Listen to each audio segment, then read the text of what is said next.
Another visitor. Stay a while. Stay forever. Hello and welcome to the Scott Down review of Impossible Mission. 13 years before Austin Powers made a laughing stock out of evil doctors, Impossible Mission introduced perhaps the most diabolically sinister genius of our time since Lex Luthor. Back in the day, when men were men and sheep were afraid, you were beset by games with terrible colour schemes and a character that may as well have been painted by Lowry. Sounds were perhaps no better. It was either the odd beat here and there or a complete cosmic overload of shrill tones that echoed the worst of Captain Cox's cockpit at Warp 9 on Red Alert. So, viewing Impossible Mission for the first time on the Scott's C64 back in the day, we quickly realised a complete smorgasbord of entertainment that had just loaded up before us. Our disbelieving ears and minds were shocked at the awesomeness of the now infamous introductory speech from the evil Dr. Atombender. Yes, speech. Before Impossible Mission was released, speech was unheard of, literally, and so it immediately reeled us in further to find out what other delights might await us.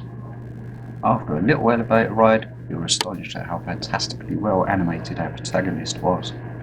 Back then, this fellow running along was considered lifelike, and he moved incredibly well.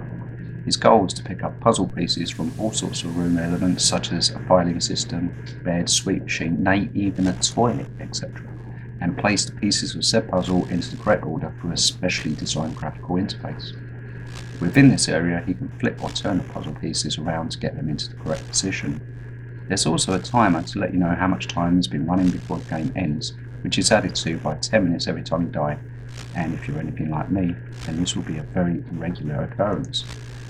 What doesn't help is those pesky robots and a roving black ball that's inextricably linked to the C64 version. The robots all look the same, but they come in different flavours, and this causes all manner of problems when you land on their platform. The difficulty is assessing what you think the robot will do, because there's plenty of methods that they use, from acting dumb to being right in your face. You won't necessarily know this until you've faced right up to them, by which time you quickly learn your fate. Let's get this out of the way though. The Amstrad and Spectrum versions of the game don't hold a candle to the Commodore. Phew, that was difficult. Against the athletically smooth movement of our spy on the C64, the animation on the other versions looks a bit like a power imitation of a kangaroo doing a monster mash. The Amstrad's graphics suffer in comparison by a case of rampant blockitis, as perhaps not so surprisingly does the Spectrum. However, putting that to one side, they all play very well, and that counts for quite a lot in my book. When Impossible Mission came out for the Amstrad, I was down the shop straight away with the readies, and I kept hold of my newly cherished possession like I would a winning lottery ticket. I knew that once this masterpiece was loaded up, then I'd never have to buy another game ever again. And so from there the disappointment began to set in. Where was the now familiar greeting from the evil Dr. Atombender? The evil bit is compulsory when stating his name.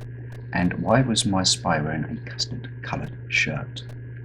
Overall, the game still holds up to stay as the cream of the crop from the 80s. There are some difficult niggly things like having to be fairly spot on when somersaulting over robots and having to be pretty much dead centre on the room lifts for them to respond. But these are minor discrepancies because the game is still an absolute joy to play.